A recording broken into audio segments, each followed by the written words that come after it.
Bonjour à tous et bienvenue sur boursicoté.com pour cette nouvelle analyse technique Forex et matières premières avec une paire de devises euro-dollar qui vient de valider ici son objectif. Hier je vous indiquais un objectif ici à 1.1230 suite à la rupture ici de 1.1140. Alors ça a été très rapide puisque en une journée on est venu ici chercher cet objectif. Donc on confirme ici le biais fortement haussier que nous avons sur la paire de devises euro-dollar. Ceci est dû notamment au plan de reprise qui est en train d'être préparé par l'Union européenne.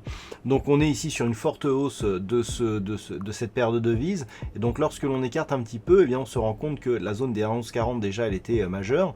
Et lorsqu'on vient ici sur une vue daily, on voit qu'on est sur un réel signal de retournement puisque cette zone des 1,1230, elle était ici. Et donc on a ici une forte hausse, une zone de forte volatilité entre 1,1230 ici à 1,1410.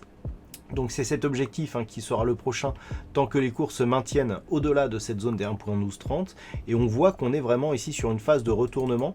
D'ailleurs ça ressemble de plus en plus à une forme de diamant.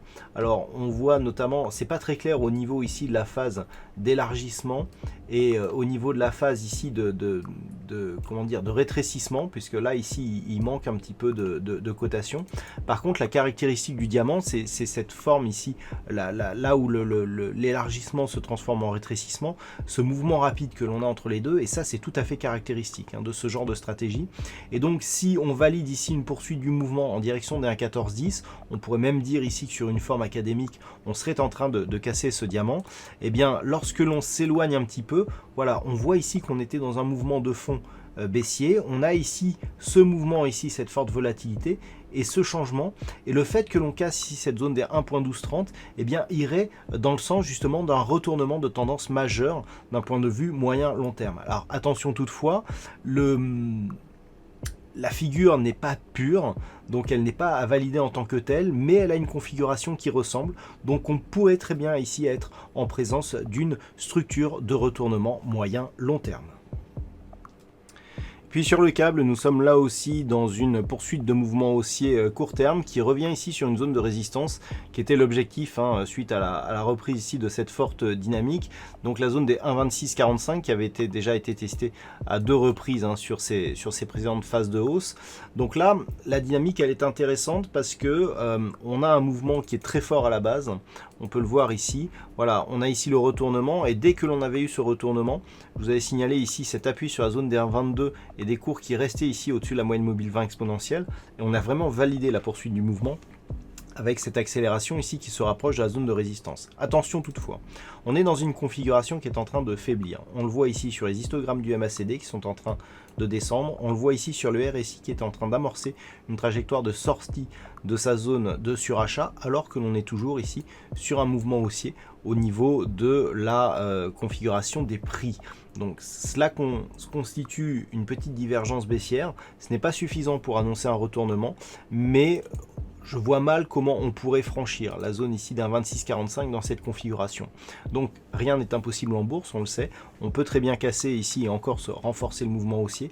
La probabilité va par contre dans une phase où si on arrive à cette zone des 26,45, on devrait avoir un mouvement de consolidation, donc un franchissement, s'il intervenait, qui ne serait pas direct, puisqu'on est vraiment ici dans une configuration d'affaiblissement de technique, auquel cas on surveillera un retour ici sur la moyenne mobile 20 exponentielle. Au niveau des zones, je dirais, majeures, on a ici cette zone qui pourrait faire l'objet ici d'un retracement sur cette zone ici, voilà, un 24,70, cette zone ici sur laquelle on avait déjà eu ces phases de résistance. En cas de consolidation, on pourrait très bien ici revenir aux alentours de ces niveaux. Et puis sur l'or, par contre, eh bien, on a la confirmation que l'on ne franchira pas cette zone ici des 1745 $ l'once, donc cette zone fraîchement ici repositionnée. On avait vu ici que c'était tout simplement la zone de point haut que nous avions eu sur la dynamique directe. Depuis ici, on consolide à l'horizontale avec un support des 1671 $ l'once. Et bien, après un test de cette zone de 1745, on a ici un double top. On le savait que si on passait ici cette zone, eh bien, on pouvait accélérer à la baisse. C'est exactement ce qu'on a eu. On a eu ici l'impulsion, la phase de neutralisation et la poursuite ici du mouvement baissier. Donc c'est très net ici. On est en train de tester ici une zone voilà, à forte volatilité. On le voit ici sur cette phase et sur cette phase. Donc cette zone ici des 1695 $ l'once. Donc pour l'instant on ne casse pas. Il y a eu une belle réaction. On est un petit peu ici en phase d'excès du point de vue de la bande de Bollinger. Pas encore de signal de retournement ici sur les indicateurs, donc on peut encore continuer à descendre. Mais clairement, si on casse cette zone, eh bien l'objectif est un retour sur la zone ici des 1671 $ l'once. Et puis enfin sur le pétrole, eh bien on n'en finit plus de monter, puisqu'après avoir hésité ici sur la zone des 35,50, eh bien on a cassé cette zone, je vais y revenir. Donc sur un mouvement ici qui part de cette fameuse phase ici, on avait beaucoup oscillé sur les cours du pétrole, on a cette fameuse zone ici où on avait eu des prix négatifs. Bon, on peut le voir, la dynamique elle est fortement haussière depuis, et lorsque l'on regarde ce que l'on disait, c'est que cette zone ici est 35,50, on pourrait même la relever un petit peu, on voit que maintenant la zone elle est plus, voilà, ici sur cette zone des 35,80, on a ici ce test, ce franchissement et donc ce quasi-retour ici sur cette phase. Alors elle n'est pas anodine du tout, puisque je vous rappelle qu'elle est tout simplement, elle avait été le théâtre ici d'un fort gap baissier, donc hebdomadaire, que le WTI est en train de combler. Alors ce n'est pas encore fait, on voit ici qu'à peine on rentre ici, on commence à consolider. Toutefois, on a une zone d'appui qui est clairement identifiée, cette zone ici 35, 50, 80, tant qu'elle tient à la hausse, eh bien on est sur une phase de comblement.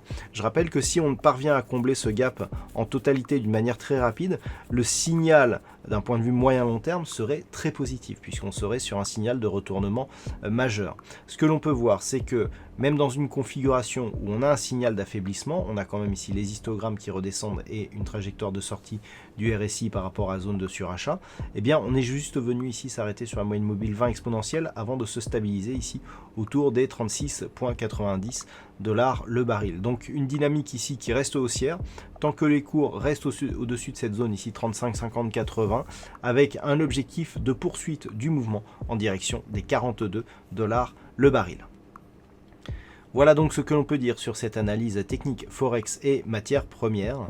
Passez une bonne soirée, on se retrouve dès demain pour d'autres analyses techniques, toujours sur le site boursicoté.com.